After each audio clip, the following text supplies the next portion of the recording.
là pour officialiser le lancement de cette micro-filière qui garantit un pain fabriqué à partir de céréales locales produites dans le même village à 500 mètres, une production sans produits phytosanitaires, des vrais savoir-faire boulangers et derrière une démarche de valorisation qui a pour but de créer ce cercle vertueux. Les consommateurs achètent un meilleur produit, derrière le boulanger développe sa clientèle, son chiffre d'affaires et les céréaliers sont mieux rémunérés pour leur travail.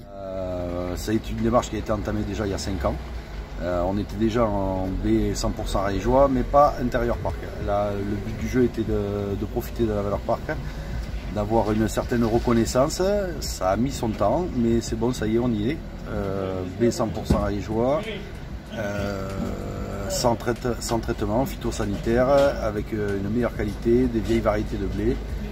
On est bon, on a trouvé la bonne solution, la bonne farine ultra locale. Et voilà, est transformé par un artisan boulanger.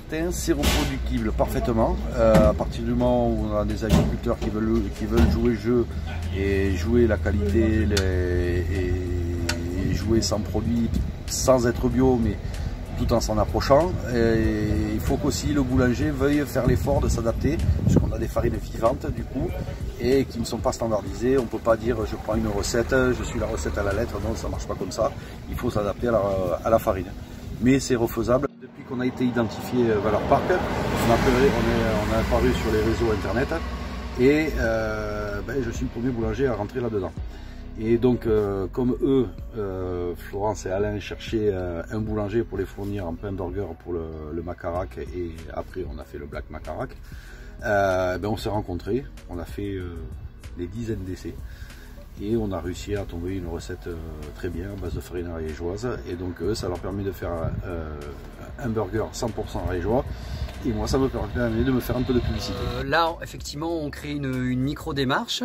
Mais on a pour vocation à faire tâche d'huile, c'est-à-dire que des boulangers qui peuvent être intéressés peuvent nous contacter et le céréalier peut planter plus de blé variété ancienne et rustique dans la même logique. Et on est là pour reproduire cette démarche d'excellence. Le credo au parc, c'est vraiment de relocaliser l'alimentation et de faire en sorte que notre territoire puisse être le plus autonome possible. Donc on peut peut-être pas tout produire ici, mais en tout cas tout ce qui peut l'être doit l'être, et on a vraiment un territoire d'exception pour tout ça.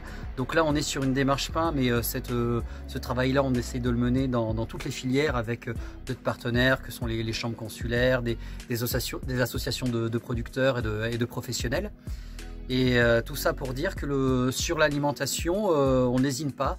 On est là pour amener une alimentation la plus durable, la plus saine possible, parce que notre alimentation, c'est notre santé. Sur la question du pouvoir d'achat, là vraiment le discours, c'est de dire que la qualité a un prix. Ce prix, il n'est pas beaucoup plus élevé. Là, en l'occurrence, on est 5 centimes plus cher qu'une baguette classique.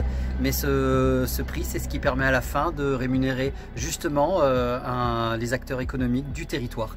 Donc au final, on est censé être gagnant grâce à la création d'emplois et à de meilleures pratiques environnementales sur le territoire.